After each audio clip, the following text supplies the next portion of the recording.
Hello mga idol, another day of my motovlog. So ngayon po magkakabit tayo ng bagong sprocket set sa motor natin. Okay, what's up?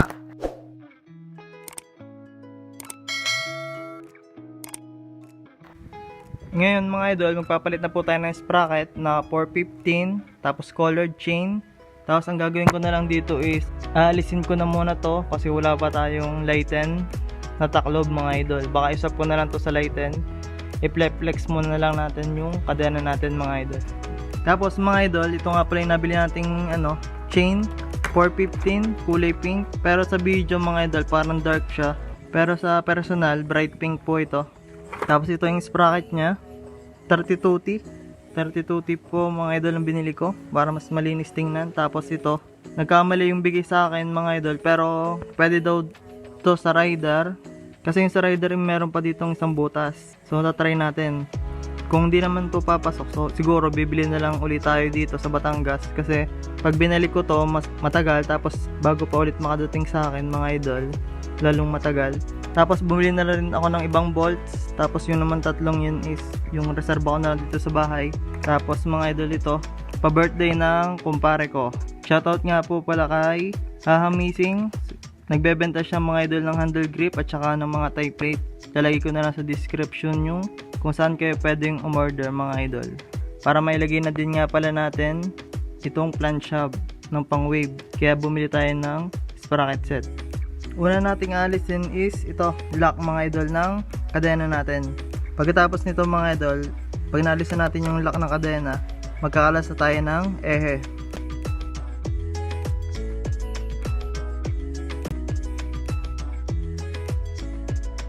Yun mga idol, nakalisan natin ang kadena. Mag-aalis na tayo ngayon mga idol ng ehe.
Tapos dito mga idol, yung sa stock plant shop ng rider, inilis ko yung niya, yung mga bearing niya sa loob. Tapos yun, ito ang ilalagay natin dito sa pang wave natin na plant shop. Salpakan naman siya dito.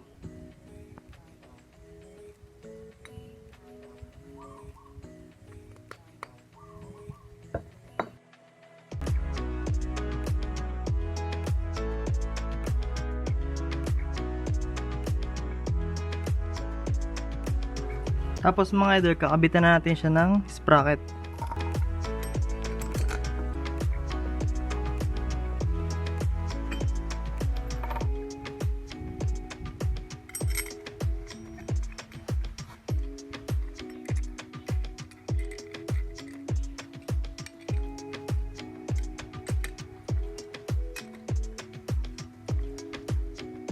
Ito mga idol, nahapitan ko na siya. Tapos compare natin dun sa 43T tas 32T, pero siguradong wala akong dito, wala nang takbong motor natin dito. So yun, habol ko lang po is forma mga idol. So yun po, kabit na natin yung rim set natin.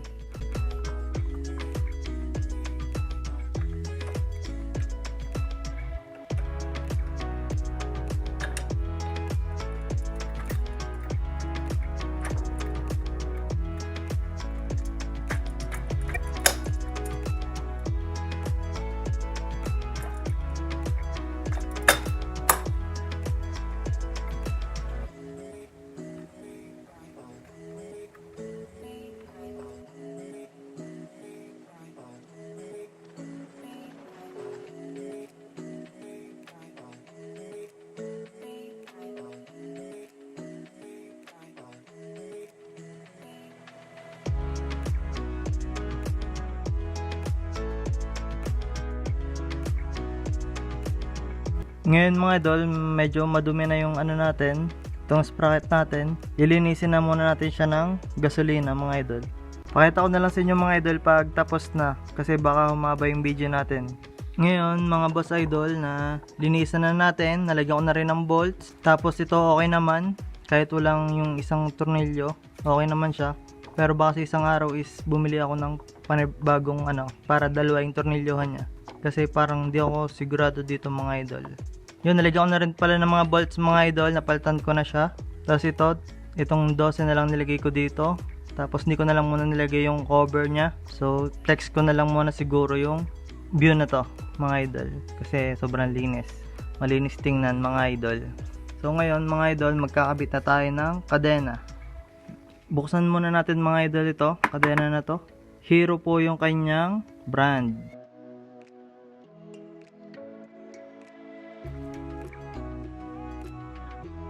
Alisin muna natin mga idol ang lock para malaman natin kung magpuputol ba tayo or hindi.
So ngayon, hapitan na natin mga idol.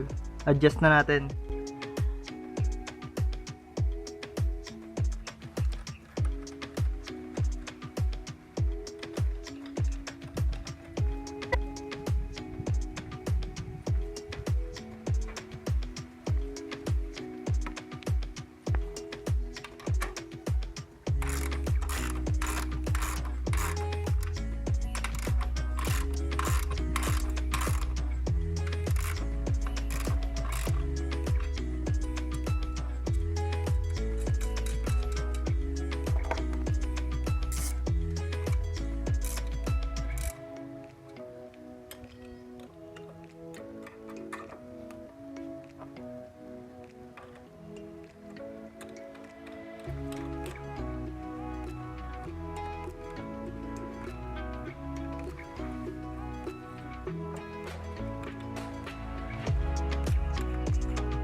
Tapos ngayon mga idol, magkakabit naman tayo ng handle grip.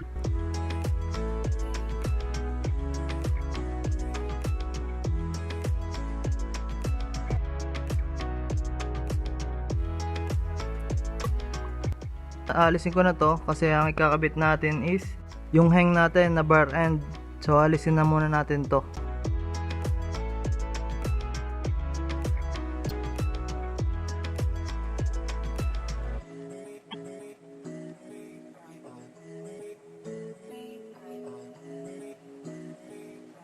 So yun mga idol, inalis ko po yung kasama ng domino natin. Tapos kinabit ko po yung hang. Dito naman tayo mga idol sa may throttle.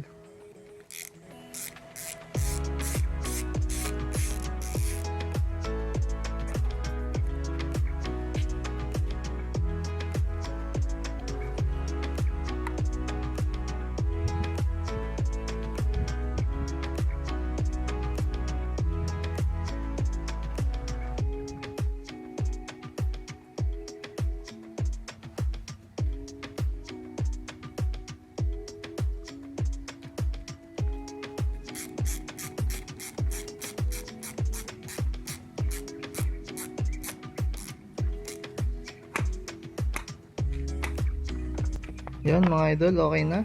Maganda na siyang tingnan, malinis tingnan mga idol. Shoutout nga pala ulit sa nagpa-birthday sa akin ito, aking kumparing haha. So yun, alay ko na lang yung link niya sa description para kung order kayo nito. At saka ng tie plate mga idol. Shoutout nga po pala kay Boss Roland sa nabilhan natin ito sa RJK Shop.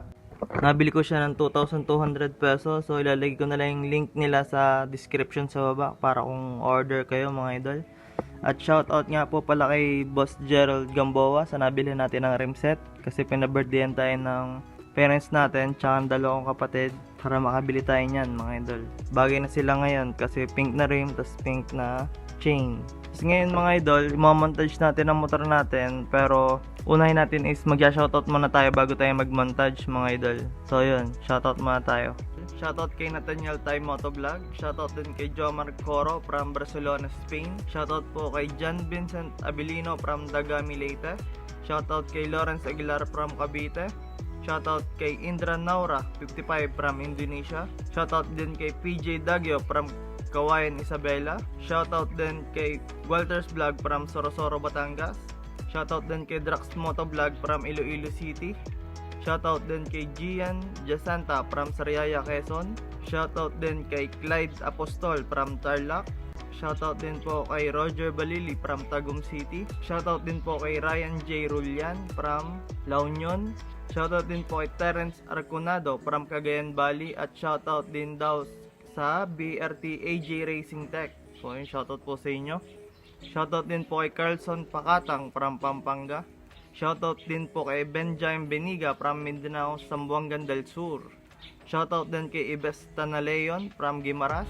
Shoutout din po kay Jeff Pogi from Binangonan, Rizal. Shoutout din po kay Boss Jarwin TV watching from Riyadh, Saudi Arabia. Shoutout po. Shoutout po kay Ralph Vincent Rosario from Mangatarem, Pangasinan. Shoutout din po kay Priscilda Jesus watching from Dammam, Saudi Arabia. Shoutout po sa inyo. Shoutout din po kay Christian Marcelino from Makilala, North Cotabato. At shoutout din po kay De Chavez Kevin Toms, DHDM Mabini. Shoutout po sa inyo. At shoutout din kay Ashley Paraon. At sa Team South Speed kay Boss Marlon Ranes. So ngayon mga idol, magmamontage na tayo. So kung nagustuhan niyo yung video na to, please like, share, comment, and subscribe. At huwag niyo din kalimutan pindutin ang notification bell para update kayo sa mga susunod kong videos. I'm out!